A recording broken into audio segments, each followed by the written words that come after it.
very Reverend Jesse Jackson was a veteran civil rights leader advocating for equality and justice, and he worked alongside Reverend Dr. Martin Luther King Jr., who oftentimes referred to the civil rights movement as the urgency of now. The urgency of now. They knew that when we fight, we win. When we fight, we win. When we fight, we win. I said when we fight, we win. When we fight for child tax credit, we win. When we fight for earned income tax credit, we win. When we fight for SNAP and TANF, we win. When we fight for housing, we win. When we fight for the child care subsidy, we win. When we fight for pay equity for early learning educators, we win. When we fight for health care, we win. When we fight for those oh-so-needed revenue raisers, we win. Woo! Woo!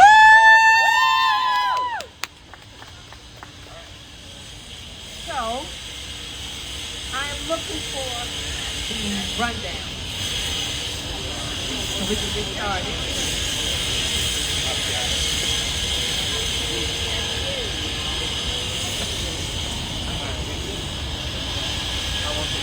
Before we get started, you know, there is no movement without art and culture.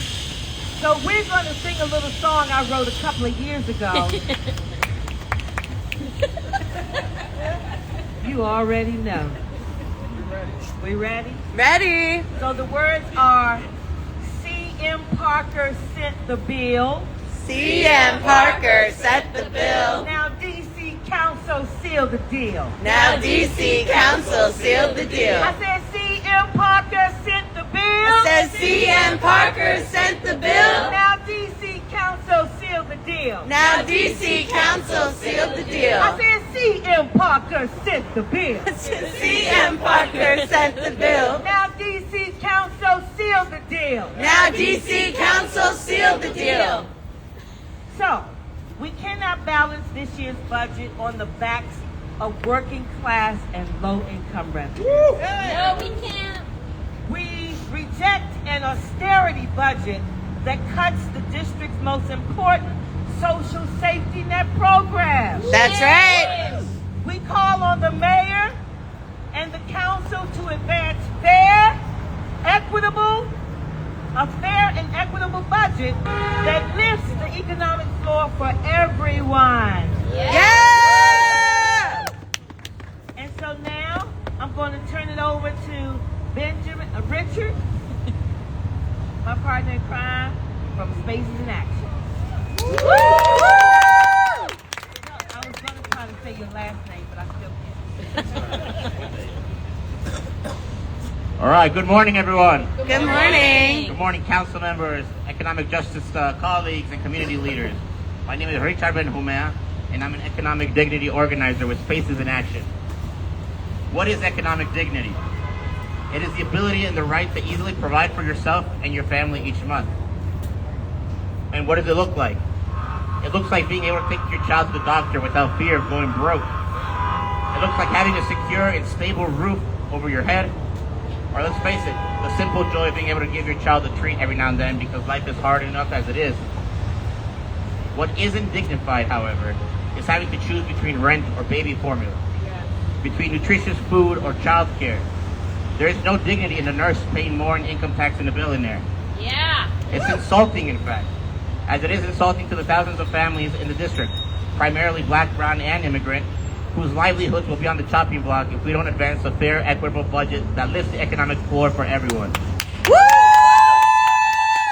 You know, at a time when Congress is meddling in our local affairs and the federal government sees fit to violate our constitutional right to due process and disappear people on a fascist whim, at a time when families can't even count on whether or not they will see their family members at the end of the day, we need to let them know that they can at least count on the mayor and the council to do the right thing. Yeah. That's right. Individuals who are beholden to the people they are elected to represent, they have to find a way to fund the child tax credit, pay equity fund, Alliance, TANF, and all the programs DC families depend on to not only survive but thrive in the city. These programs make a difference in the lives of children, of parents and caregivers of all kinds, and all those who keep the city and country running. They matter. They matter, so let's act like it and find a way to do what's right by them. You know, there's the zeitgeist in this country. There's several of them, actually. But one that gives me the most hope is one of class consciousness and awakening. It didn't happen overnight or even within the last year. It's been brewing for decades, fueled by working class anger as we see the rich getting richer while the rest of us fight for scraps. Shame! Shame! Shame. These aren't just words. Income and wealth inequality on the rise. Prosperity in America is and always has been built on the backs of black, brown, and immigrant labor. Corporate trickle-down is a myth, as is tax flight, and any money that goes directly to families goes directly back into the local economy. That is the real trickle-down economics. Yep. So I won't use the RR word, but I think we all know what we must do.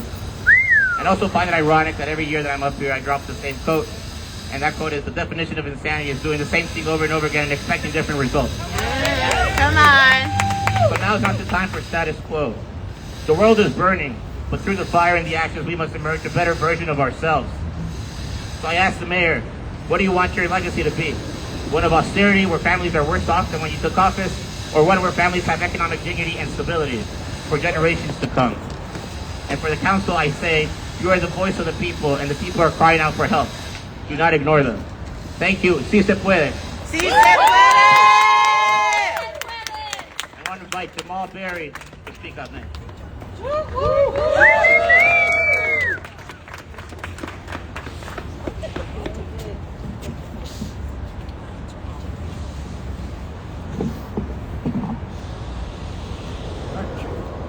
So good morning, everyone. Good morning. My name is Jamal Berry, and I have the honor of serving as President and CEO of EduCare Washington, D.C.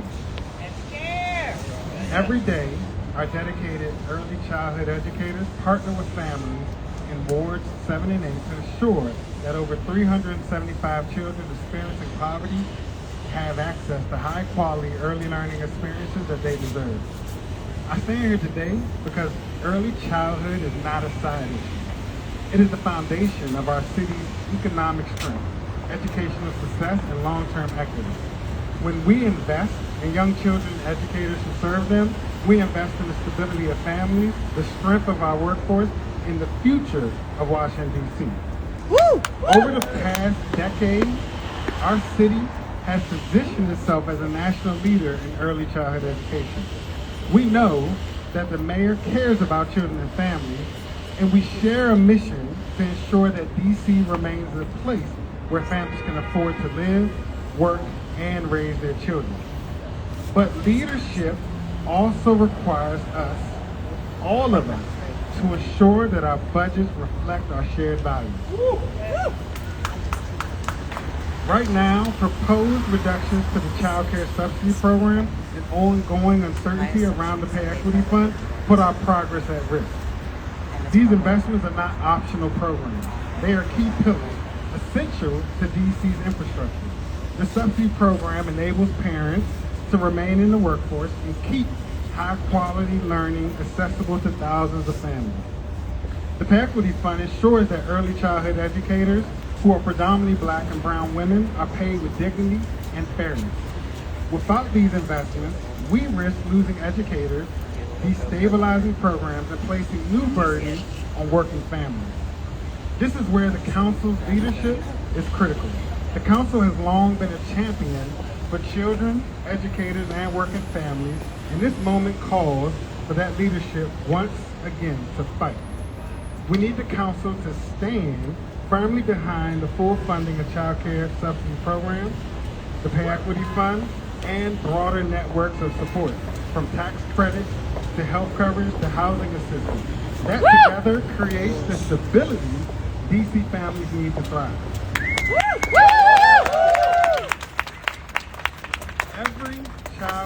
Every early childhood should never be positioned in competition with other essential needs.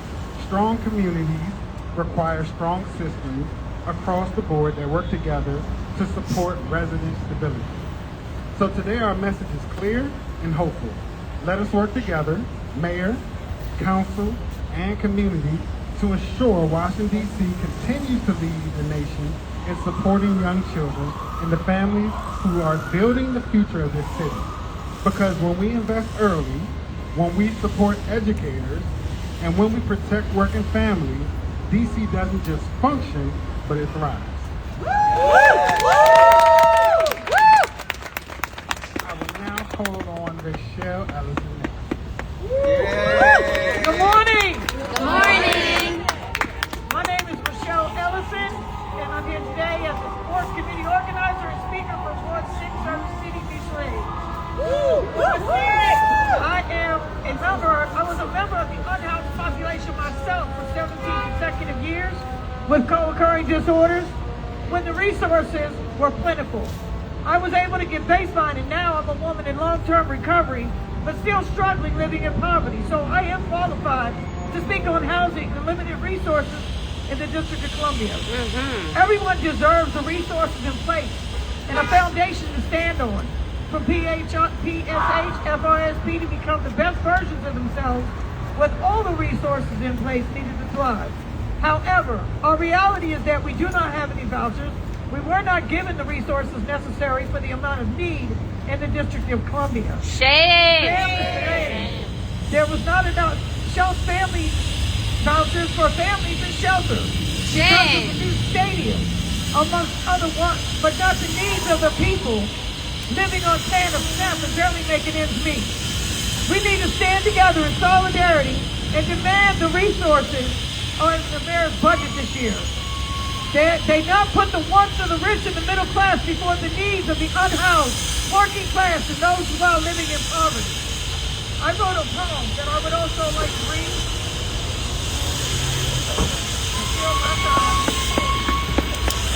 Right here.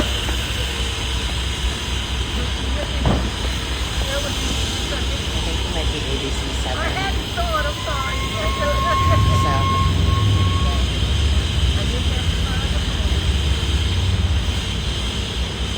Take your time. Tax credits. What do we want? Tax credits. When do we want it? Now. And when do we want? Tax credits. When do we want it? Now. When do we want? Tax credits. When do we want it? Now. If we don't get it, Shut it down. if we don't get it, Shut it down. if we don't get it, Shut it down. if we don't get it, Shut it down. if we don't get it, Shut it down. if we don't get it, Shut it down. if we don't get it, Shut it down. I found my poem. Woo! Housing and homeless services. Housing resources are so scarce and far and few in between. On the government, the unhoused can no longer lean. Where do they go for help and a reprieve from the trauma and pain? It's sad. It's a sad situation when you can't go anywhere for a better day. The mayor needs to truly get out of her own way. She robs from the poor to give to impress the rich. The trickle-down dollars are always on hold like there's a serious glitch. We have to do better to give back because there's so much as far as resources that we lack. To help others, we have to do more so we can help them walk with their keys to their own door. Woo! My name is Rachelle Ellison. Thank you. And now I'd like to introduce Councilmember Parker. Good morning, y'all. I'm going to try and be as loud as possible, but I like that chant. What do we want? Tax When credits. do we want it? Now. What do we want? Tax credits. When do we want it? Now. I have a confession. Today's rally was originally meant to be a rally for the child tax credit. Ward 3 and Ward 6, our government must provide housing and food and shelter, transportation, resources, child care to make sure residents have their basic needs met. What do we want? Tax credits. When do we want it? Now. What do we want? Tax credits. When do we want it? Now. And we know there are some tough choices ahead for us. And I've over my short tenure in government, have figured out the formula. This is how it works. You ready? Yeah. You shape the narrative. You apply pressure. Uh-huh. and then you get your end result. Yeah. Have you all noticed that formula? Whether it be RFK, you shape the narrative, you apply pressure, and then you get your end result. Then it's budget season. You only present 2 programs, one for child care, one for health subsidies. You build the narrative, and now the narrative is what? We have a tough budget. We must cut these programs for working people. Yeah. We are here today because we have our own narrative. Our narrative is we must build a budget with working families centered. Yeah. We must build a budget that meets the basic needs of all residents. Say it. We must build a budget that refuses to balance it on the backs of our working class families. The reason why these moments are so important is because it serves as a counterbalance. We are applying pressure, but today is not the only time or moment we have to do that. We need you to show up at rallies. We need you to show up at hearings. We need you to testify in front of council members. We need you to go to budget forums. Because what do we want? Tax credits. When do we want it? Now. What do we want? Tax credits. When do we want it? Now. I will leave you with this. In a few months, again, there will be some tough choices made. I refused to vote for the budget last year because I realized that it made draconian cuts for TANF and other life-saving resources. That's not right. It cut housing subsidies and ERAP. It refused to extend the lifeline for so many of our residents. In this year's budget, it seems like the mayor is already foreshadowing that we're going to further eliminate Alliance. We're going to further roll back Medicaid. We're going to further cut back the child care subsidy, and we must refuse to accept that as the end result. That's right. Because when we fight, we win. When we fight, we win. We saw that time and time again. We see it time and time again. So I want to say thank you all for being here. I'm standing in solidarity with you. Every smile, every fight, and we may not always be on the same side, but for more times than not, we are, because we're fighting for the same principle, that working families belong in the district. Our government must meet their basic needs, and we need a balanced budget that reflects our values. Yep. We need a budget that reflects our values. We say we care about families and children, and then say, but yet we're going to eliminate child care subsidies. We say we care about ending homelessness, but say we're going to cut back housing subsidies. We say we care about the health and safety of all residents, and then we cut back health subsidies. So again, thank you for being here. I'm standing in solidarity with you. We need to keep making noise so that my colleagues can hear you, that we continue to fight and build a budget for all of us. What do we want? Tax credits. Do we want it? Now. What do we want? Tax credits. Do we want it? Now. All right, I'm going to hand it over to the MC that needs no introduction.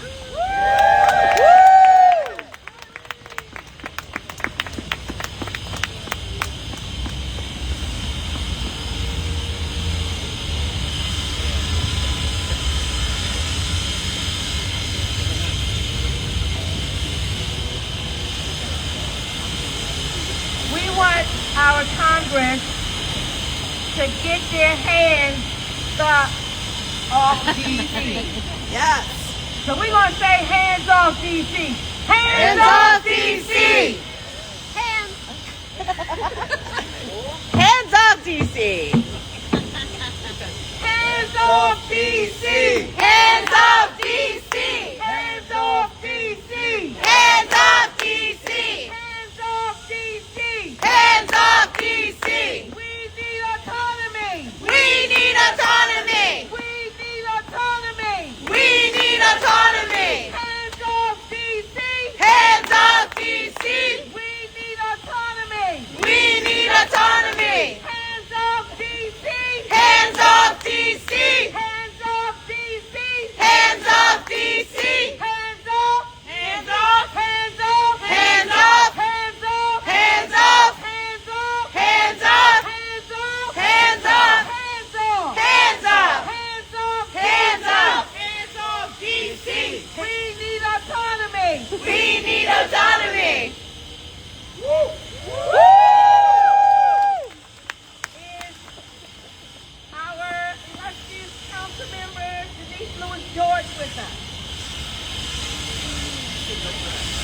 not yet. Okay. George Jones from Bread for the City.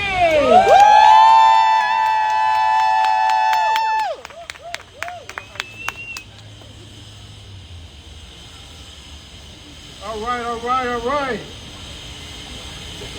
You hear me? Yeah. Okay. I am George Jones from Bread for the City.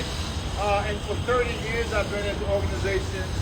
And day after day, we see people coming to our organization, the people we're here today to fight for. People who live off of, you won't believe that the folks that we serve at Bread for the City are trying to live off of $10,000 a year. We're talking about folks who are among the lowest income folks in this city. So I'm here to talk about people who are living in poverty. I was given instructions to give a call to action, so let me make sure I do that because usually I go way off script. So first of all, we want everybody, not only here, but folks in your circle, to join the Coalition for Low Income and Working Families. You need to join that coalition. Your friends, your allies need to join that coalition. You need to make the budget demands that you've heard today, the ones around child tax credits, low income tax credits, housing assistance, fighting back against the cut to Alliance, cuts to the impact of cuts to Medicaid. I know that's a federal designation, but that's going to hurt. We've talked about today the double whammy of the cuts that the federal government already built into that ugly bill of theirs, and the cuts that the district is talking about making again this year. Shame. You need to fight for that, and you need to bring your people and your networks to fight for that. And then we need to continue to advocate against Capitol Hill and the Congress as they continue to try to control the district. As was already said, we need autonomy in DC. Well, that's the only way we're going to fight this. But I want to talk about one of my really heartfelt desires, and that's for us to, yes, we can fight for these programs, and we need to. Bread for the City is going to show up every time we're called to fight against the cuts for these programs. But we need to fight to eliminate the wealth and income gap in this city. Yes! I really believe that's foundational what's causing the kind of poverty that's so persistent that I've seen for 30 years that we've seen in Bread for the City for 52 years. So while we fight for these reforms that we're talking about today, I really want to call on everybody to really get ready for us to fight for more progressive taxes that can really help us fight against the income and wealth gap. Thank you all for coming out. Tax the rich! Yeah, Tax the rich! coming out to support us. Let's get more people out here next time. Yeah. All right. Let's give another round of applause to Mr. George Jones for 30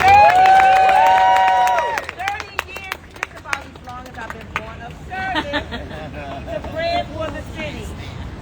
And now, Tishiana Phrophet, a member leader with Spaces in Action.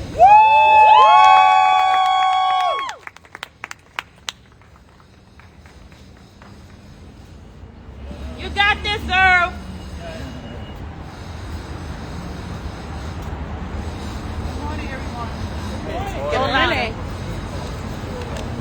Good morning, everyone. Good morning. My name is Tishiana Phrophet. I'm a mom, a daughter, a sister, and a friend, and a DC native, and a leader with Spatial Action. My values are respect, peace, safety.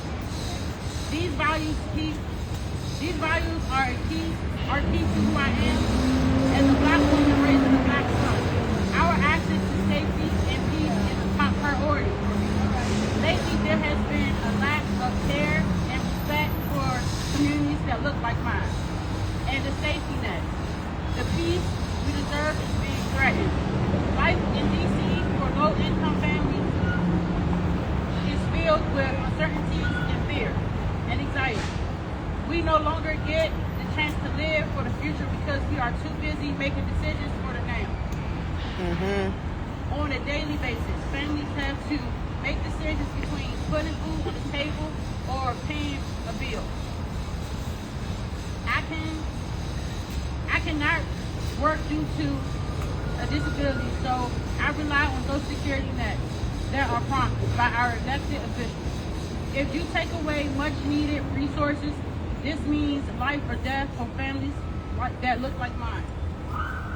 SNAP, TANF, and Medicaid, child care, and housing vouchers all mean families have access to education, food, housing, which are basic human rights. We need these programs. Taking away funding or removal of these programs tells families like mine that some of us don't deserve basic human rights. We also need programs like the local child tax credit to be funded. That additional money during tax season will allow me to put more food on the table and start a savings account for my son. As a fourth generation Washingtonian, I take pride in being from DC. I enjoy raising a child in DC. In order to keep families in DC, our council must do better. DC Council must work to make everyday life more affordable and tangible. Investments in low income, working class, and immigrant families is the driving force for us.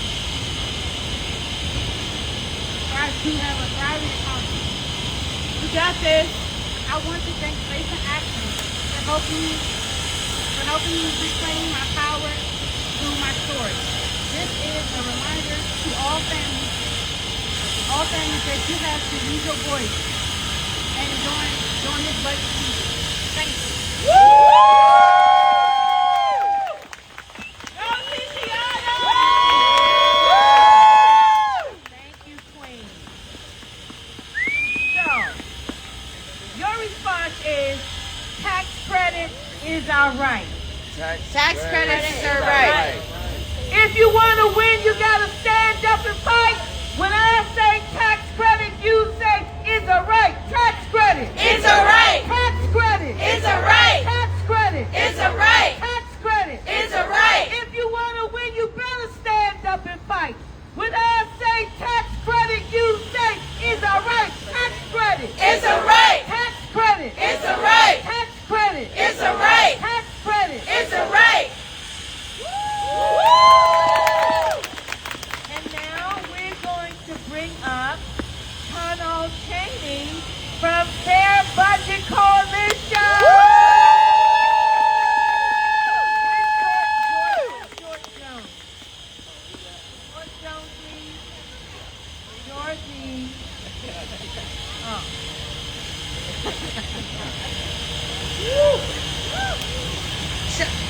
Can y'all hear me? Yeah! Woo! Good morning, community. Good morning. My name is Charnal Chaney. I am a mother of 5. I could be your sister, your cousin, or your niece. I am the daughter of LaShawnia Thompson-Neal. I am here today on behalf of Fair Budget Coalition Constituent Leadership Program, speaking out about the child tax credit and against harmful cuts proposed in the FY26 budget.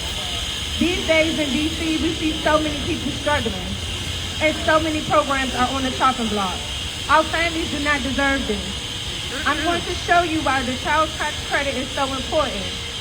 When the federal child tax credit was expanded during COVID, it was one of the first times in my adult life that I felt relief instead of panic. Not joy, relief. The kind where your shoulders drop down just a little bit because you know for this moment, your kids are going to be okay. The money didn't go towards anything extra. It went towards survival with dignity. Groceries stayed in the house all month. I could buy my children shoes. The lights stayed on. There were fewer nights laying awake doing the math in my head trying to decide which bill to wait. If DC had a strong tax credit, about $1,000 per child, roughly $5,000 for my family, it would feel like air. Like a pause in life that never stops demanding more. I would pay down my electric bill, which has grown so high it feels impossible to catch up. I would buy my kids warm coats without anxiety. I would take my kids on a vacation because with all that we've endured, we deserve a break too. Yeah. Woo! I would invest in myself as well. I will take a class to strengthen my yoga and wellness business, so I'm not stuck in survival mode forever. Because parents do not stop dreaming. We just postpone our dreams so our children can eat. Because if I don't work, they don't eat. The child tax credit wouldn't magically fix my life, but it would lower the temperature in my household. It will reduce the stress my children feel even when they don't have the words for it. It will let me be a parent from a place of presence instead of panic. This is what policy does. It gives families a room to breathe. All of this matters because of what is happening to working families in DC. I moved in my apartment in June 2024. I exited the robbery housing program in November 2025. During that time, I was supposed to be supported and transitioned into long-term stability. Instead, I was set up for failure. I was placed in a 5-bedroom apartment in Southeast Washington, D.C. The landlord was charging the program $5,000 a month. That's not a realistic rent for an average apartment in Ward 8. My portion was calculated for $300 a month. So I asked you, if my rent was $300 a month, how was I supposed to afford a $5,000 rent once the program ended?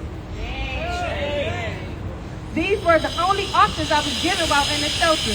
Now it's February. I'm facing an eviction. I'm over $15,000 in debt, and I have a court date next month. I didn't fail this program. The program failed me. I was not set up for success. I was set up for a cycle. These programs do not need to be cut. They need to be revamped. This is not progress. This is regression. This is harm. Do not let us survive. Help us thrive. Thank you.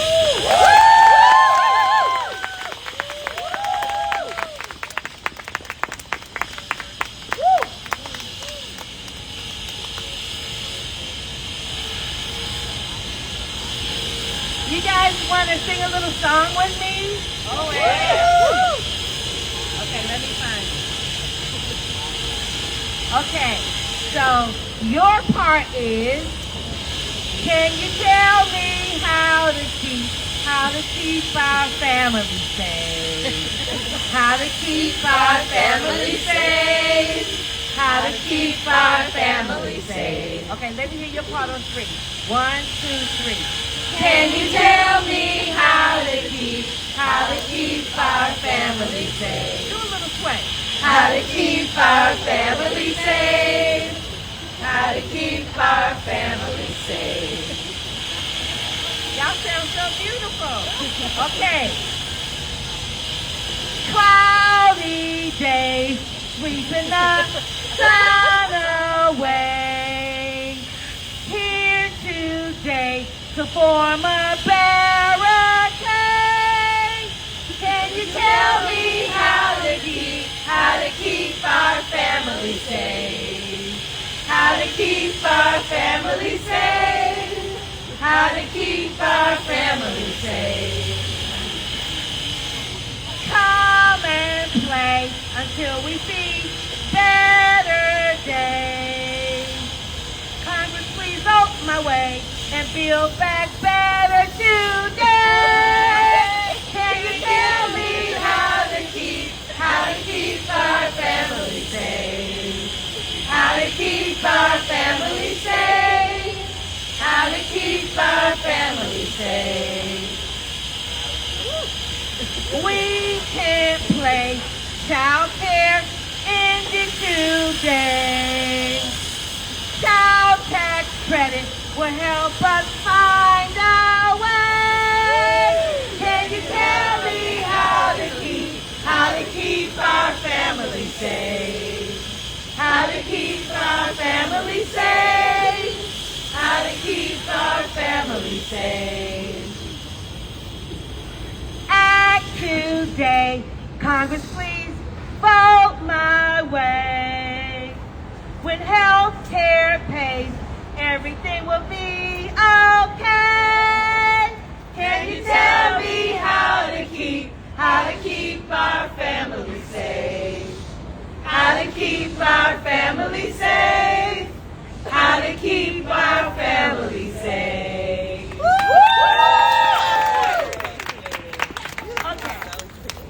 And now we're going to bring up Niels Ribeiro Ribeiro-Yemofio from DC. Lift DC.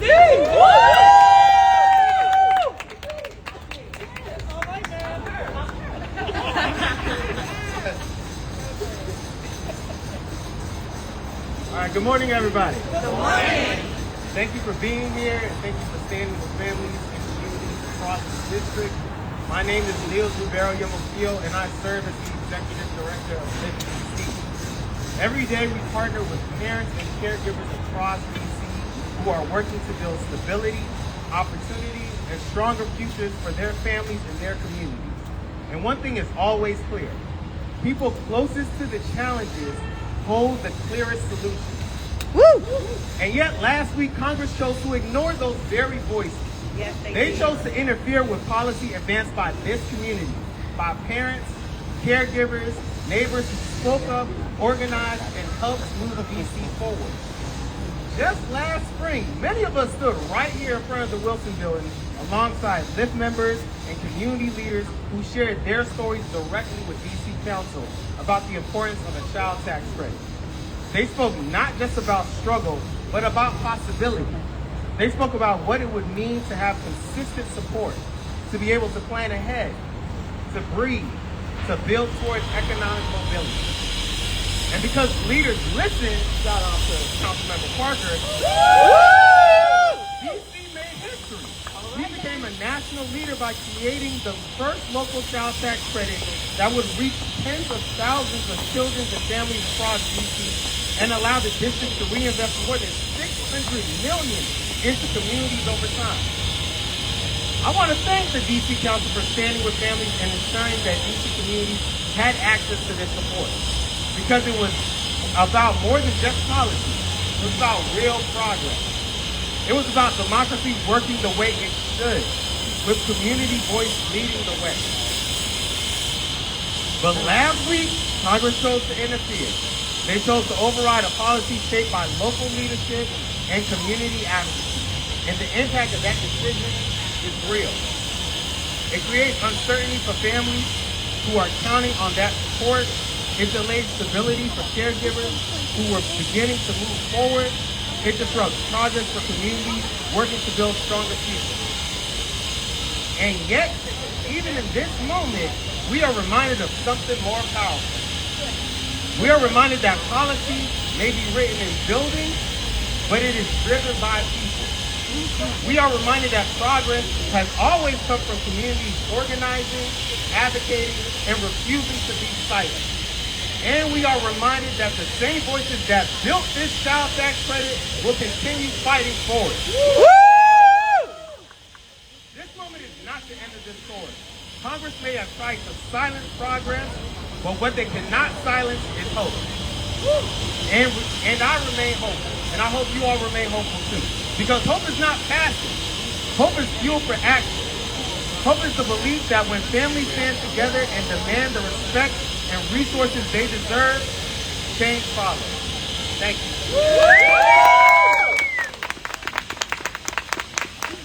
Thank you.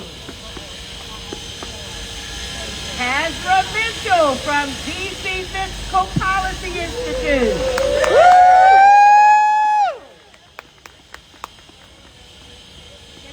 Good morning, everybody. Good morning. My name is Tazra, and I'm the Chief Policy Strategy Officer at DC Fiscal Policy Institute. About 25 years ago, a federal EITC kept my single dad, brother, and myself out of homelessness. The breakup led to an eviction, and after a month of couch surfing with a family friend, we found ourselves a week away from being unhoused. As my dad would put it, the EITC and his tax refund seemed heaven sent. It put extra money in his pocket and allowed him to rent a motel for a month so we didn't have to live in his truck. Today, as a policy expert, I know my dad's tax refund felt like it was heaven sent, but it was actually intentional policy making. I'm staying to living in the struggle because policymakers like Councilmember Parker invested in me, and in that moment afforded us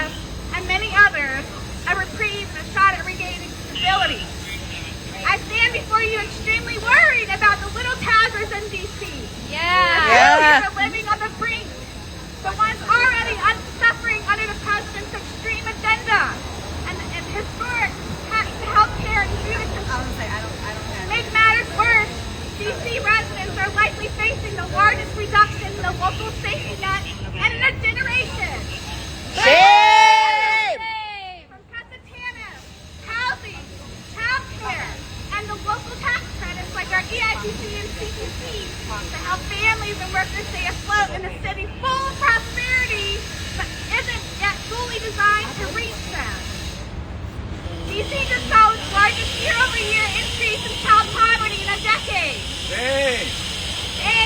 Shame. Nearly 30% of kids live in poverty in the district, most of them black, and east of the river and in Ward 5, due to systemic racism. Misplaced policies and politicians becoming way too comfortable balancing the budget on their back. Tax credits that reduce child poverty by a whopping 20% will be a travesty, and we can't allow that to happen. Right.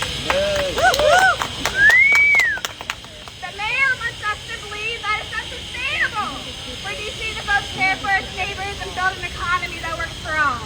That our best choice is to cut down to the bone and invest in failed trickle-down policies, but I reject that! That's right. More funds for E-Round will not create a moral hazard, as you said, and more funding for TANF and child care will not deepen dependency.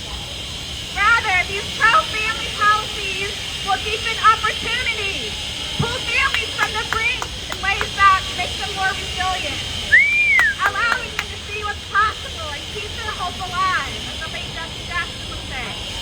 Moreover, DC is tied with New York and Puerto Rico for the highest levels of income inequality in the nation. And that's what limits our economic growth and gives undue power to the people who hold it. DC lawmakers must consider all options on the table, including raising revenue. They must reject austerity politics and policies that make the rich richer at everybody else's expense. We must not turn a blind eye to the suffering that the budget, as it currently stands, will cause. It's not normal for families to skip meals. To see their lawmakers rip away their health care and dental care, or to work their fingers to the bone and still be forced to rob meter to pay paw at the end of the day. It's not normal for the city's so-called growth agenda to ignore the least among us. Giving children a fighting chance to escape poverty and thrive is what grows a strong economy. Helping families make ends meet, put food on the table, and pay rent is what keeps a strong economy. We need these long-term policies that establish justice, that promote general well-being in all 8 wards, and strengthen social programs that lift up us all. That is the path to recovery that will reduce inequality and make this team more inclusive.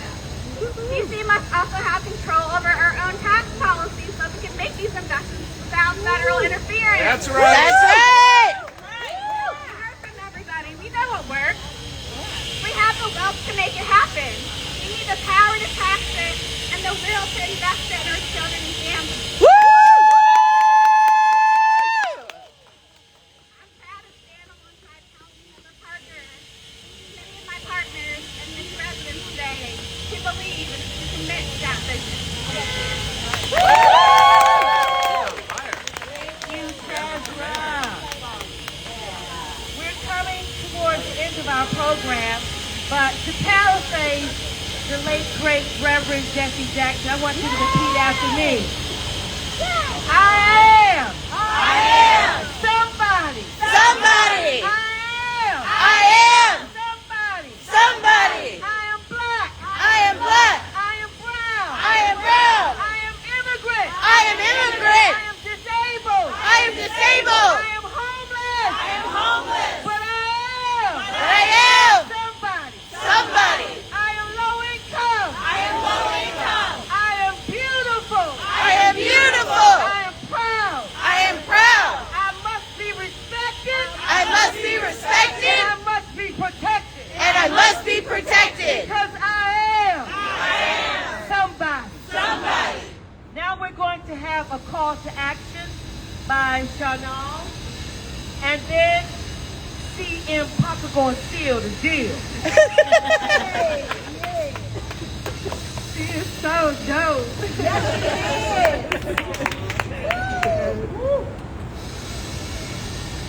Mayor Bowser, if you care about your legacy as a black woman, as a community leader, and the mayor of the city, then you must rethink these cuts. But the DC Council also bears responsibility. You are charged with making sure this budget does not harm the very communities you were elected to protect. We all need to get involved with the budget oversight hearings. Yes. And let me be clear about something. DC is one of the wealthiest places in the country. That's right. If there isn't enough revenue to protect the safety net, that is a choice. A choice not to ask the wealthiest residents and corporations to contribute to their fair share. Instead of dismantling the safety net, invest in families. Thank you. Again, I want to say thank you. It's not just about the rich. You all know the size of our government continues to grow and grow and grow. At the same time, we're talking about cutting resources and programs for working families across the district. So we need to take a close look across the board. But I want to end on a note about the child tax credit, because we're not refusing to let this program go. The fight continues. We will continue to fight against what Congress is doing. We're going to continue to fight to ensure that we protect it in our budget. When the child tax credit was implemented at the federal level, and we know this, it slashed poverty rates in what? Half. Poverty rates in what? Half. So if it slashed poverty rates in half, the question is, why would we continue to do that? Why? Why would we want to end poverty? Because it is a choice. Our budget is a moral document, and it begs the question, who are we fighting for? And so when we talk about the child tax credit, we're talking about reducing poverty in the district for families, for children, for young people, which will translate into better education outcomes, health outcomes, life outcomes, housing outcomes, and so much more. This is not just a pet project. It is a tool to reduce poverty. So again, thank you for being here. This is the beginning of a conversation, because we know the formula. And I'm going to end on this. What's the formula? We shape the narrative, we build pressure, and then we get our final result. We are going to shape the narrative that we're fighting for working people. We're going to build pressure by showing up at hearings, cornering people at events, asking people to vote a certain way, demanding in this election season that we translate our vote to elected representatives voting for our interests. And then we're going to make sure we get the final result, which is a child tax credit, more health benefits, child care subsidies, and so much more. Again, thank you. Let's make some noise. What do we want? When do we want it? Now. What do we want? Tax credit. And when do we want it? Now. Thank you. If we don't get it, shut it down. If we don't get it, Shut it down. if we don't get it, Shut it down. if we don't get it, Shut it down. if we don't get it, Shut it down. if we don't get it, Shut it down. if we don't get it, Shut it down. if we don't get it, Shut it down. Now repeat after me. CM Parker. CM Parker.